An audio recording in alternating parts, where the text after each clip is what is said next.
Hello, fellow football connoisseurs, and welcome back to the Quick Take. Lots of news to get into today. Well, I say lots of news. Two main big news stories regarding a potential massive rule change that can have massive ramifications for the future of football as we know it. And a quick update regarding quite possibly the greatest manager to ever walk the face of the earth. Before I continue, I would like to quickly remind you I am running a giveaway with OwnASaber.com where at 15,000 subscribers you could be in with a chance at winning the King of London lightsaber, the perfect saber for every Chelsea fan. 3 participants will be chosen and all you have to do to enter is subscribe to the channel and check the pinned comment down below for more information. And with that, on with the video. So we have this coming in from The Guardian. Blue cards to be introduced into football for sin bins under IFAB trials. Players sin binned for 10 minutes over dissent or cynical fouls. The new IFAB plans could be trialled in next season's FA Cup. Footballers would be shown blue cards and sent to a sin bin for dissent and cynical fouls under plans to be unveiled by the body that decides the laws of the game. Now, we had rumours of this a while ago. I don't know if I touched on it on the channel, but I did remember hearing something along the lines of there will be an orange card brought into the game, or it will be trialled next season in the Premier League, but it wasn't all decided by them.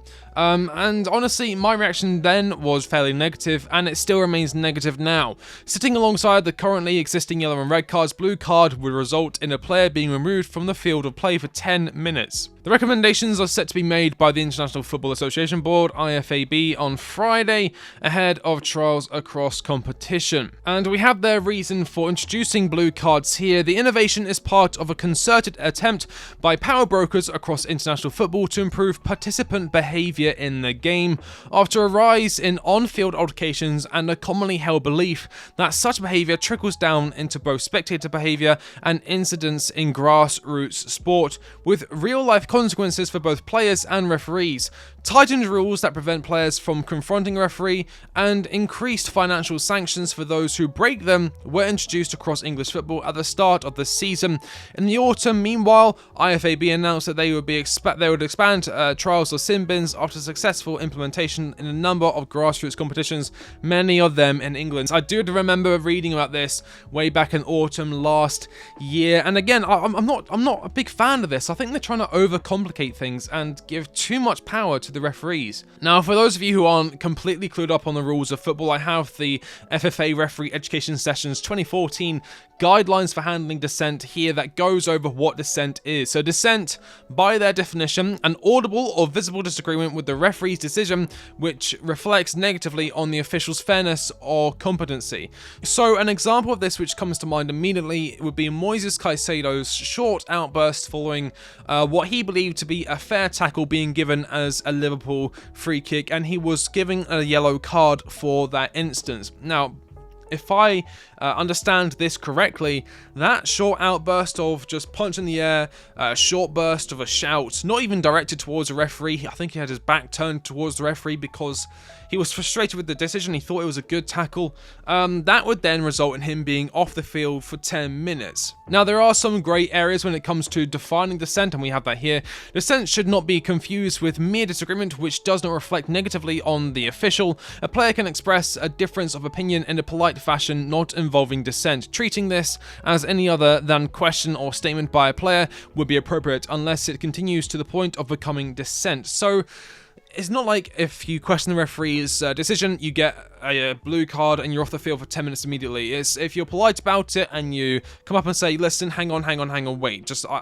This is from my point of view. I think he got the ball cleanly. If you just watch the replay, if you just check your monitor, you'll see he got the ball cleanly. That wouldn't be dissent. That would be polite questioning. It wouldn't be it wouldn't be embarrassing the referee or calling into question the referee's legitimacy in terms of his authority, but it still allows you to challenge the referee's decision in an orderly manner. Dissent, which is an emotional outburst, non-premeditated, so it wasn't planned ahead of time, is short in duration and not destructive to game control, can be acknowledged verbally or by gesture by the referee, but if it continues or is repeated within a short time period, a player must be warned. Multiple occurrences by more than one player in a short period of time, should also result in warning. So again, basic shouting, but nothing like to the point where they planned it out. It was a momentary loss of control, maybe directed towards an official or a referee, not to the point where it deserves to be a red card, but just calm yourself down some. Dissent, which is an emotional outburst, non-premeditated, but is ongoing and continues beyond the initial outburst, or is potentially destructive to game control, must result in a warning. So basically, Joey Barton, complete head loss, at least depending on other factors. Caution on the second occurrence, send off in the third. Dissent, which is premeditated, so he planned it ahead of time, or at least he's had an emotional outburst, but he's controlled it and he's waited for the opportune moment to then take it out on another player, on an official, or just on football or a piece of equipment on the game, like the goalpost or something like that. But there's time in between that, so it's not just like a uncontrolled outburst of anger, frustration, or so ever.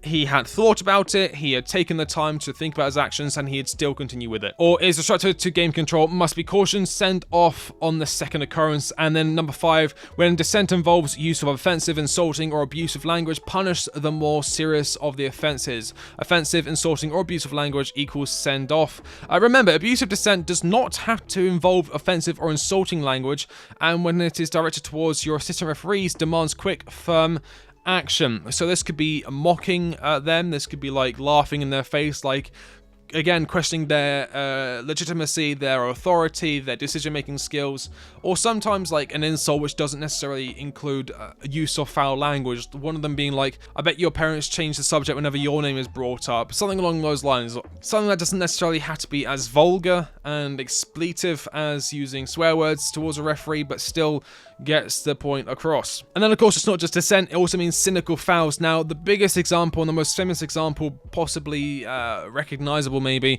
would be the Euros, Italy versus England, where Saka was brought down by Chiellini when he was making a break towards goal, resulting in a yellow card. However, with these new rules, him pulling him down when he's through on goal, directly stopping a goal scoring opportunity, he would then be given a blue card, sent off for 10 minutes. Now, I have read some differing opinions towards blue cards. Again, I'm against them. I just think that we should really try and focus on implementing yellow and red cards more correctly and in a more consistent way, which definitely makes sense. I think keeping the current rules, keeping the current cards, I just don't think we need to reinvent the wheel here. I can see where it may have some benefits. Of course, a lot of people believe that in the first 20 minutes there's almost like an unwritten rule as to not send off a player. Another example that pops to mind is Sadio Mane's elbow against Azpilicueta when we played Liverpool, I think a season or two ago. Very early on in the game, and if that was in the 85th minute, Sadio Mane could be looking at a red card, or at least a yellow card with a very hefty warning like, hey, last chance. But that again would be then given as a blue card, where he misses 10 minutes of the game and not 90 minutes or 85 minutes.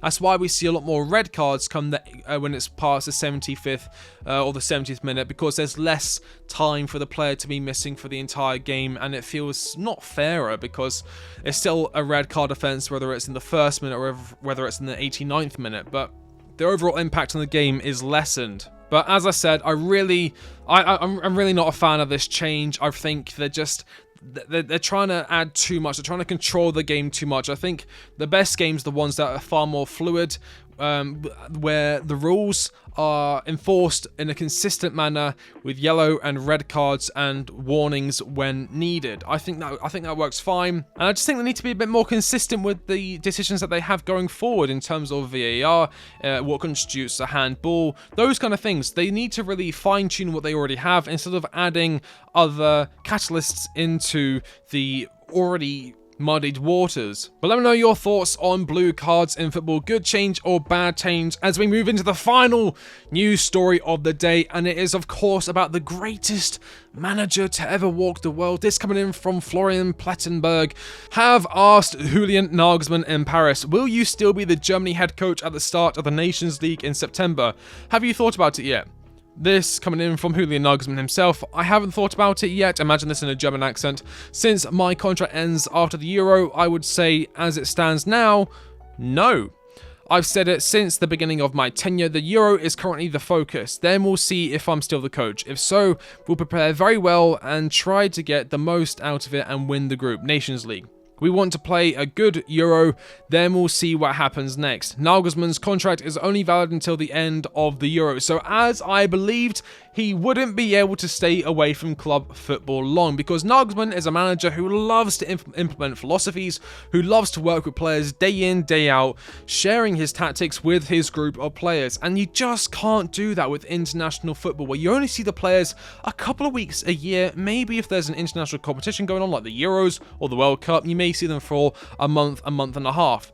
Altogether, that is not enough. He's dying to get back into club football, I would imagine so. He probably feels very restricted not working with players day in and day out. I mean, he is a manager through and through. He's a football coach, and he is incredibly passionate when it comes to tactics.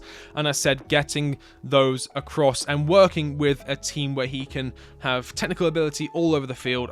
Fantastic manager, and he is one I would highly recommend Chelsea do go after the sacking of Mauricio Pochettino, which I still think will happen come the summer transfer window. Some may find that, oh, but we just beat Aston Villa. Hang on. There are still news reports going around that Mauricio Pochettino himself feels like a dead man walking, and all the signs pointing towards Chelsea looking for a new manager come the summer transfer window again. And in my opinion, Julian Nagelsmann, top of the list. Top manager. Let's see how he does at the Euros. But let me know your thoughts on Julian Nagelsmann in the comment section down below. Blue cards in football, yay or nay? To me, it's a big nay. We're muddying the waters too much. Just enforce better the rules we already have in place. As always, if you like the video, like, comment, and subscribe. I've been the Quick Take, and I'll catch you on the next one. See you later.